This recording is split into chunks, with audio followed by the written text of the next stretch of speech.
Uno, queridos patitos. Estamos con un asunto que parece ser atemporal con este presidente Pedro Sánchez Pérez Castejón, aunque parece que las formas también remiten a aquel Mariano Rajoy que perdió la mayoría absoluta entre 2015-16 hasta la moción de censura en junio-mayo de 2018, en el que se hacía el remolón a la hora de cumplir con sus obligaciones.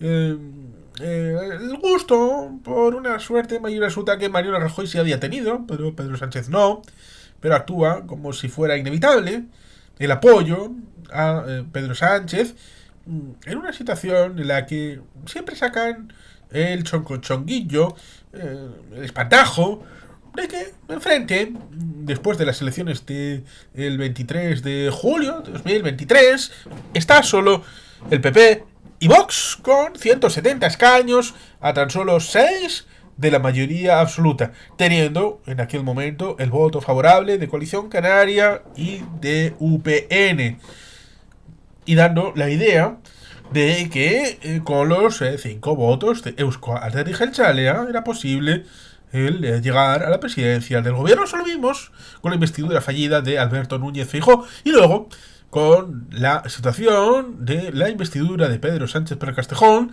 que no llevó a repetición de elecciones, sino que todos aquellos que no eran UPN, Vox y PP votaron a favor de la investidura de Pedro Sánchez Pérez Castejón en aquel momento, incluido Coalición Canaria, que ostenta la presidencia de Canarias, teniendo a su lado a un vicepresidente del PP, con un gobierno de coalición, Coalición Canaria, Partido Popular.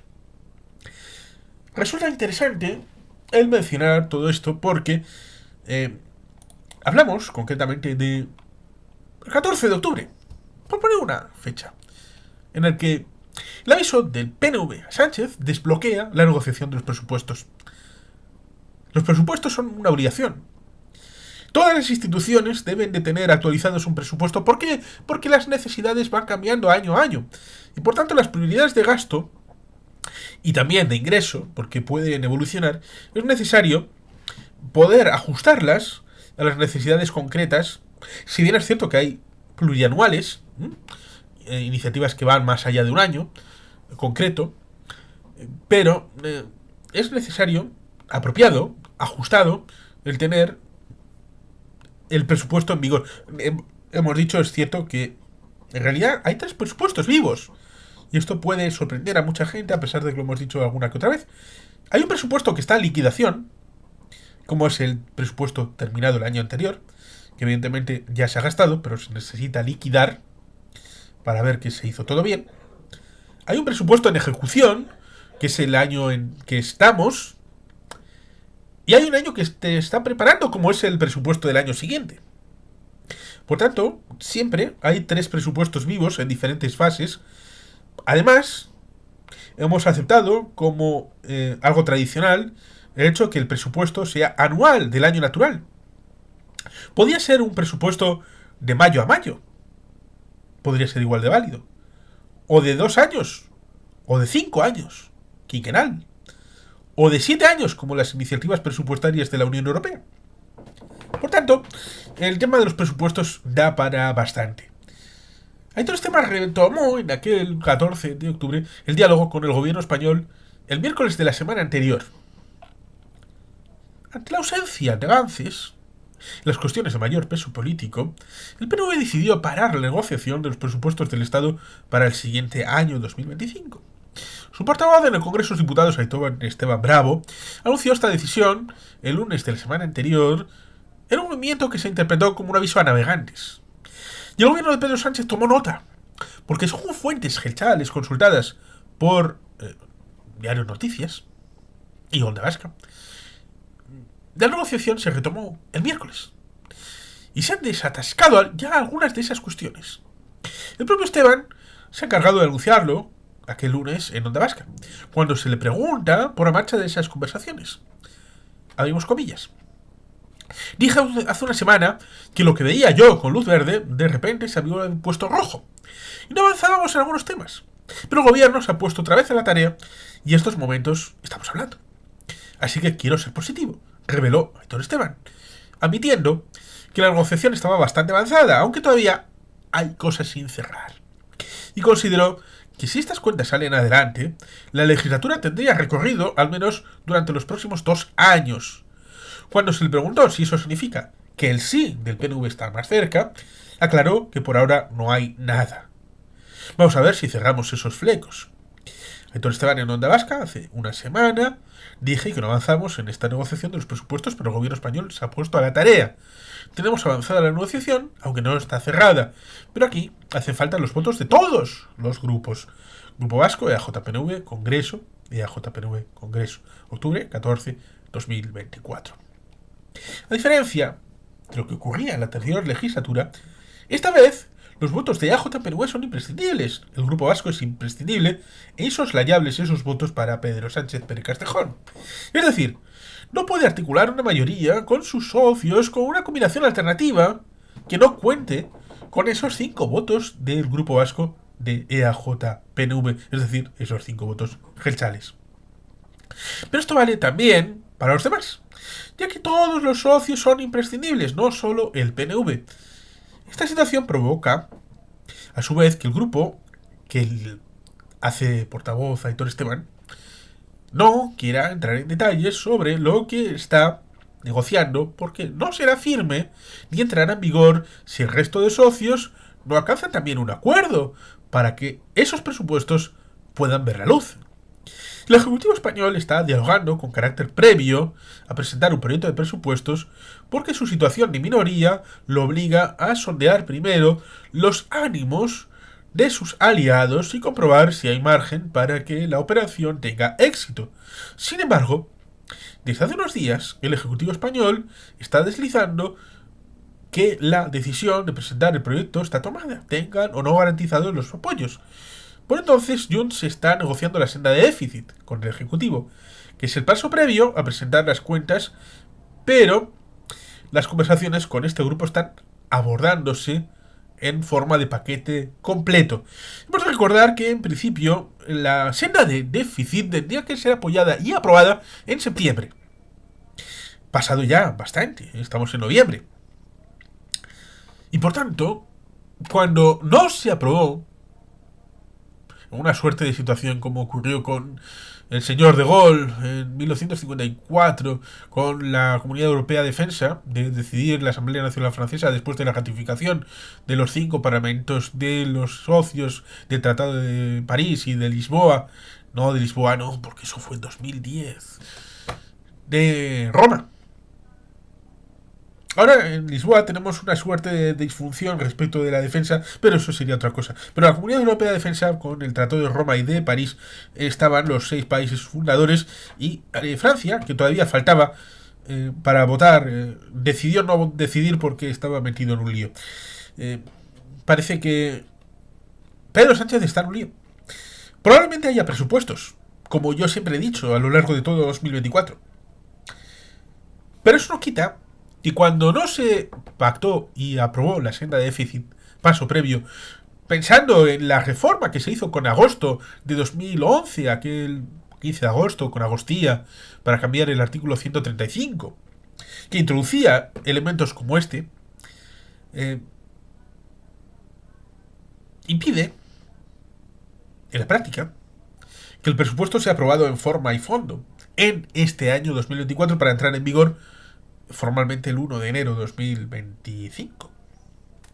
Lo cual es poco gratificante, no solo pensando en España, sino en Europa.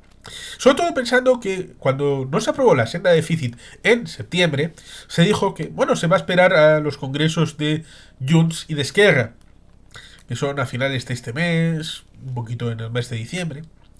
Por tanto, la senda de déficit, con suerte, igual se puede aprobar en este mes de noviembre o en diciembre, entrado después del puente de la Constitución, o por qué no, directamente en el propio puente de la Constitución, como regalo a los manifestantes que pueda haber contra Pedro Sánchez. Ya le silbaron el día de la Hispanidad, como no, a pesar de la lluvia.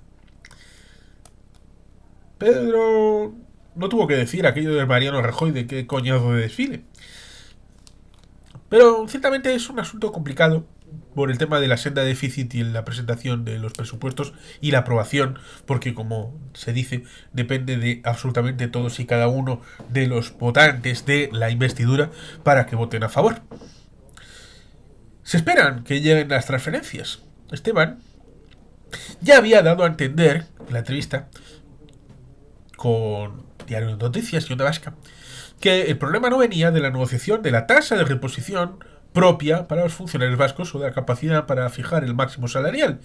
Esas conversaciones están bien encaminadas. Las transferencias que recoge el Estatuto de Gernika, por su parte, van por otro carril y se están abordando de gobierno a gobierno, aunque Esteban matizó aquel lunes que el incumplimiento de los acuerdos sí generaría climas que no ayudarían. Ante la ausencia de pistas en público sobre las conversaciones presupuestarias, en algunos ámbitos periodísticos se había especulado con que el gobierno español cediera un asiento a un perfil afín del PNV en el Banco de España, la Comisión Nacional del Mercado de Valores o la Comisión Nacional de Energía, aunque las fuentes consultadas no tienen constancia de una negociación en este sentido. Tampoco sobre la reforma de los secretos oficiales, una normativa que ha sido presentada en las últimas legislaturas por EAJPNV para cambiar esta ley, que es de 1968, de la mano de Carrero Blanco. Los jeltzales suelen negociar los presupuestos por un doble carril, referido a las partidas económicas para infraestructuras ferroviarias y distintas inversiones, y otro carril con cuestiones más políticas. Al jeltzale Aitor Esteban se le preguntó por el grado de cumplimiento de las transferencias y concedió al gobierno español que las 3 primeras que se tenían que producir en los 3 primeros meses, trenes de cercanías, con validación de títulos de educación superior y acogida, sí llegaron dentro del plazo. Y ahora se está tratando un paquete que el PNV espera que venga antes de fin de año. Ahí yo, dice Aitor Esteban, destacaría la competencia del litoral. Recalco, ¿por qué el tema del litoral? Porque hay una sentencia judicial que dice que Galicia tiene derecho, a tal y como pone su estatuto, a recibir la competencia litoral. Y como se da la circunstancia de que literalmente lo que pone el Estatuto Vasco de Gernika es exactamente lo que pone el Estatuto de Galicia, pues si le han reconocido la competencia a Galicia, es lógico que al País Vasco llegue exactamente en el mismo caso. Aitor Esteban continúa, espero que podamos tener buenas noticias en poco tiempo y si no, será que nos están haciendo bien los deberes. Y evidentemente, todo eso genera climas, dejo caer. Fondos europeos y las competencias bien hechas trizas. Pero también está pendiente de que Sánchez no acepte la propuesta de la presidenta de la Comisión Europea, Ursula von der Leyen, de centralizar todos los fondos europeos con un solo plan por cada estado. Para el PNV sería inaceptable. Y además von der Leyen plantea exigir un paquete de reformas como condición para recibir el dinero. Unas reformas que muchas veces no reparan en que el Estado español está descentralizado. Aquello de nacionalidades y regiones, aquello de la foralidad, convenio y concierto, régimen común, régimen foral, autonomías, competencia legislativa, las competencias en materia exclusiva, educación, sanidad, servicios sociales y muchas otras más. Eso hace trizas tus competencias, dice Aitor Esteban, alertó. Esteban explicó que el gobierno español lo quiso tranquilizar, después asegurando que el anuncio era solo un globo sonda. Pero el jeltzale, Aitor Esteban, no las tiene todas consigo y mantiene la presión. Estas cosas se saben cómo empiezan, pero no cómo terminan. Y por tanto, aquí está siempre ojo a visor. Y por eso traigo esta historia, a pesar de que tiene un marco temporal, el 14 de octubre de este año 2024, hace un mes prácticamente, pero es atemporal. ¿Por qué? Porque siempre hay una vocación de fondo, a veces ligada a la aristocracia funcionarial, a veces con esos dejes, que lo vimos con el comienzo de la pandemia, con esa suerte de emergencia sanitaria en el que todos se pusieron en modo automático, y el modo automático que saltó en España fue central, muy central, de gestión del gobierno, sin apellidos. ¿Cuál es el gobierno sin apellidos? el español. Para un vasco, el gobierno sin apellidos tendría que ser el gobierno vasco. ¿Por qué? Porque hay otros gobiernos, sí. Ámbito municipal, ámbito foral, pero ahí es la Diputación. La Diputación es nuestro gobierno foral. Y por lo tanto, hay que cambiar esa percepción general respecto de quién es responsable de qué. Sobre todo teniendo aquí las competencias tan importantes, no solamente las que he dicho, sino también la hacendística a través del concierto del convenio. Y esto, que a veces se tiene esa idea de centralizar y convertir a Europa en una Europa de estados, que es cierto, es un club de estados.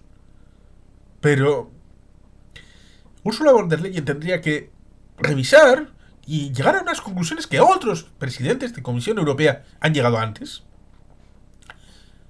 Que hacer el juego a los entes subestatales, sobre todo aquellos que tienen voluntad, incluso en buenas medidas mayores en cotas de europeísmo que Estados miembros,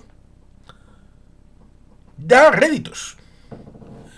Da réditos porque permite profundizar, ampliar la base de la regeneración del concepto europeísta, integrar cuantos más mejor, subsidiariedad, Europa diversa en la unidad y unidos en la diversidad, un lema que vale bien para un lado y para el otro, y por lo tanto, teniendo también como se tiene a Ollane Aguirregoitia como diputada de Renew Europe, que forma parte de la coalición de gobierno en la situación que tiene la propia Comisión en el Parlamento Europeo, tan complicada, pues tanto EAJPNV como las diferentes instituciones deberían de ser objeto de un mayor efecto de empatía por parte de Ursula von der Leyen, de la Comisión Europea, y a través del Estado con Pedro Sánchez y del Gobierno. ¿Habrá presupuestos? Pues sí, claro que habrá presupuestos en 2025. La pregunta, claro está, es ¿cuándo? ¿Y de qué manera? ¿Y a cambio de qué? ¿Y cómo serán las presentaciones de los diferentes acuerdos que se hayan producido o se vayan a producir? Referido, por ejemplo, ¿cómo presentará Coalición Canaria el apoyo al presupuesto? ¿Cómo lo hará el BNG? ¿Cómo lo hará Bildu? ¿Y el PNV? ¿Y los catalanes, tanto de Esquerra como de Junts? Porque ambos van a ser necesarios e imprescindibles. Va a ser todo un espectáculo, porque también en toda esa Macedonia estará Podemos y estará Sumar, que es parte del gobierno, y harán el efecto de la firma antes de ir al Consejo de Ministros y de remitirlo al Congreso. Pero seguro que en el Congreso también querrán tener protagonismo, porque en paralelo estamos hablando también de la financiación de las comunidades de régimen común. Ya ahí está Chunta Aragonesista dentro de Sumar, está Compromís dentro de Sumar. Por tanto, el trato diferenciado respecto de Cataluña, se incorporará algo respecto del traspase de Rodalías, el tema de si Andalucía quiere o no un traspaso de los trenes tal y como dice el propio Estatuto de Andalucía, y que de momento es competencia ligada al Estado, no ha sido transferido, incumpliendo el Estatuto de Andalucía, pero como parece que no le importa a nadie. Por tanto, hay muchos elementos que van a ir confluyendo respecto de lo que puede incorporarse o no, debido a que hubo un momento con el señor Felipe González y Alfonso Guerra respecto de la ley de acompañamiento. Querían hacer una modificación de la estructura administrativa del Estado y en vez de hacerlo a través de una ley específica, a veces se incorpora como modificación de otra ley que no tiene nada que ver. Es un poco lo que Lisa Simpson acabó metiendo con un clip para que los aviones no volaran sobre la casa de Terras en Springfield, en la casa de los Simpsons. En aquel episodio en el que Krusty iba a Washington a ser miembro del Congreso. Y que hizo que se votaran dos cosas que no tenían nada que ver, pero como estaba un clip uniéndolos. Luego la legislación, a través de la justicia, fue revisada para tratar de evitar que fuera una manga ancha esa ley de acompañamiento, pero también es importante esa ley de acompañamiento, no solamente son los números y el presupuesto en sí, sino también la ley de acompañamiento que se suele olvidar. Por tanto, es una negociación compleja, un poco de orfebrería, muy necesaria y que se hace una vez al año y por eso es la ley más importante del año, de largo, y por tanto ahí EAJPNV necesita estar ojo al tambor, avizor, para tener presente de que EAJPNV, como ninguno de los otros que he dicho que no sean el PSOE, no es ninguna agrupación socialista más, y por tanto, su programa electoral con el que fueron y se comprometieron con sus ciudadanos debe ser respetado y a poder ser esas medidas negociadas e incorporadas, sobre todo teniendo en cuenta de que hay un acuerdo de legislatura, de investidura, aunque puede permear a lo largo de la legislatura, como es el acuerdo firmado por Pedro Sánchez y por Andoni Ortúzar, dos veces, porque fue firmado también en 2019, en 30 de diciembre de 2019, para esa investidura del 4 de enero de 2020, y en 2023 se hizo otra firma para esta investidura de Pedro Sánchez Pérez Castejón, y por tanto la cosa es que Pedro, si quiere que haya presupuestos, tiene que cumplir el acuerdo firmado por el JPNV, entonces si no, el JPNV se vería libre. Y recordemos, para una investidura fue necesario todo el mundo. Para una moción de censura solamente se necesita que Junts vote a favor junto a Vox y al PP. No se necesita al PNV. Y recordemos, hace como un mes hubo una lucha en la que salió Laura Borràs a decir, igual no tiene por qué dar por sentado Pedro Sánchez que Junts va a votar que sí a los presupuestos. Y cualquier escenario puede estar abierto, incluido el de la moción de censura.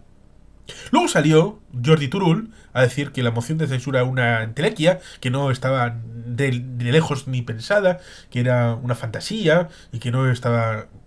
Pero dentro de Junts, como ha eclosionado dentro de Esquerra la lucha entre Marta Rovira y Oriol Junqueras, dentro de Junts hay un duelo con Laura Borràs y con el señor Jordi Turull i Negre, con Josep Rull de presidente del Parlamento, de figura áulica, institucional, y Puigdemont en Waterloo, de fondo.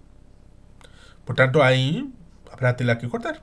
Y a JPNV siempre defendiendo los intereses del Grupo Vasco, de los vascos y del programa electoral con el que se presentó. Y para eso está Aitor Esteban y los demás representantes en el Congreso. Y sin más que los patitos, es que ricasco, agur berobat, Betty Gelpien.